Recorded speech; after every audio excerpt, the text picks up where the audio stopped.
Assalamualaikum warahmatullahi wabarakatuh. Sebelumnya perkenalkan, saya Aryogi Mahendra yang akan membahas pada materi ini yang berjudul Pemilihan Metode Pembelajaran Pendidikan Agama Islam. Sebelumnya yang saya hormati Bapak Dr. Muhammad Nur, SAG, MPD. Mengapa metode mengajar ini sangat penting? Karena metode dalam mengajar ini adalah seperti sebuah jembatan yang menghubungkan antara materi pendidikan agama Islam yang kaya akan nilai-nilai Islami dengan pemahaman peserta didik yang unik di dalam kelas. Ada 3 pilar pembelajaran PAI yang efektif. Yang pertama, karakteristik materi. Jadi apa yang kita ajarkan di kelas seperti akidah, fikih, tarikh dan lain-lain, itu semua memiliki ciri khas yang berbeda. Selanjutnya, karakteristik siswa. Jadi di dalam kelas itu siapa yang diajar, gaya belajarnya, tahap perkembangannya, minatnya, dan latar belakangnya. Selanjutnya juga pemilihan metode. Jadi bagaimana cara kita mengajar dalam kelas? Apakah dengan metode ceramah, diskusi, metode proyek, demonstrasi, dan lain-lain. Setelah itu, kita harus memahami karakteristik materi pendidikan agama Islam. Adapun materi yang pertama seperti akidah dan akhlak. Jadi materi ini berfokus pada pemahaman nilai, keyakinan, dan budi pekerti, yang mana materi ini membutuhkan perenungan diri dan keteladanan. Selanjutnya materi fikih ibadah.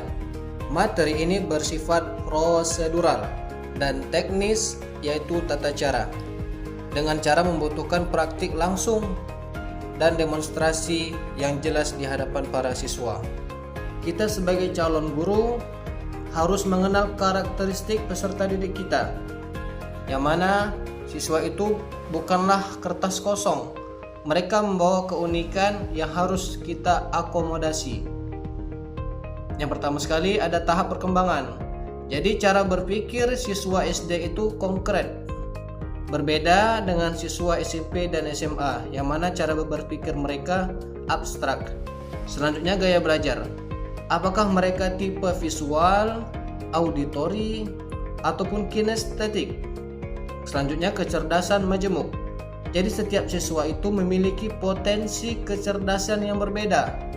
Yang terakhir itu adalah latar belakang. Jadi peserta didik kita itu memiliki latar belakang yang berbeda, mulai lingkungan sosialnya, budaya, dan keluarga sangat mempengaruhi cara pandang siswa di kelas. Adapun tantangan guru PAI adalah tugas guru PAI itu bukan hanya mentransfer ilmu, tetapi juga menanamkan nilai-nilai baik kepada anak muridnya. Ini membutuhkan metode yang lebih dari sekadar ceramah. Strategi pemilihan metode. Kita harus menemukan titik temu antara apa, yaitu materi, dan siapa, yaitu siswa, untuk menentukan bagaimana, yaitu metode. Kesesuaian materi dan metode. Materi akidah akhlak itu sesuainya kita menggunakan metode diskusi kelompok, studi kasus, dan lainnya. Materi fikih ibadah, metode yang sesuai kita gunakan seperti metode demonstrasi, praktik langsung, dan simulasi.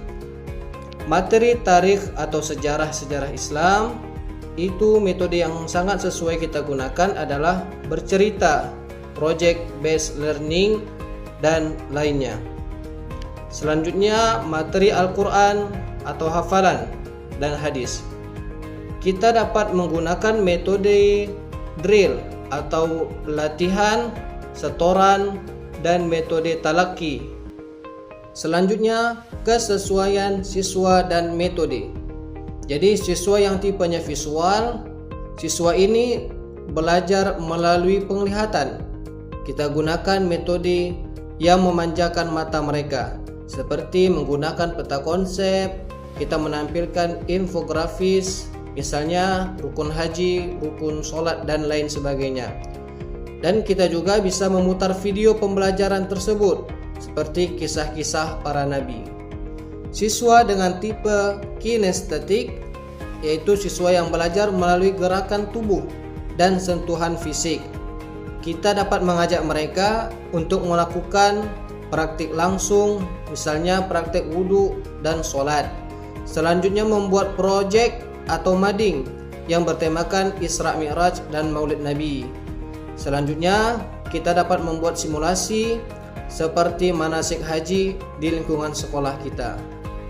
Contoh materi yang dapat kita ajarkan adalah seperti materi wudhu. Jadi metode yang kurang tepat itu adalah guru hanya menggunakan ceramah dan menyuruh siswa-siswa itu menghafal urutan-urutannya. Hasilnya siswa bosan dan sulit menghafal. Sedangkan metode yang tepat adalah metode kombinasi. Jadi guru dapat melakukan metode demonstrasi, yaitu guru memberi contoh, kemudian praktik langsung dan siswa mencobanya. Selanjutnya siswa itu saling mengoreksi antara yang satu dengan yang lainnya. Adapun kesimpulannya bahwa tidak ada satu metode terbaik untuk semua situasi. Yang ada hanyalah metode yang tepat. Guru juga harus fleksibel dan kreatif dalam mengombinasikan berbagai macam metode tersebut, yaitu metode campuran. Kita juga harus kenali materi dan siswa secara mendalam. Ini adalah kunci utama pemilihan metode yang akan kita ajarkan. Kita juga harus mengevaluasi terus-menerus efektivitas metode yang kita gunakan dan jangan ragu untuk mengubahnya. Mungkin hanya sekian yang dapat saya sampaikan. Mudah-mudahan bermanfaat bagi kita semua. Akhirul kalam, assalamualaikum warahmatullahi wabarakatuh.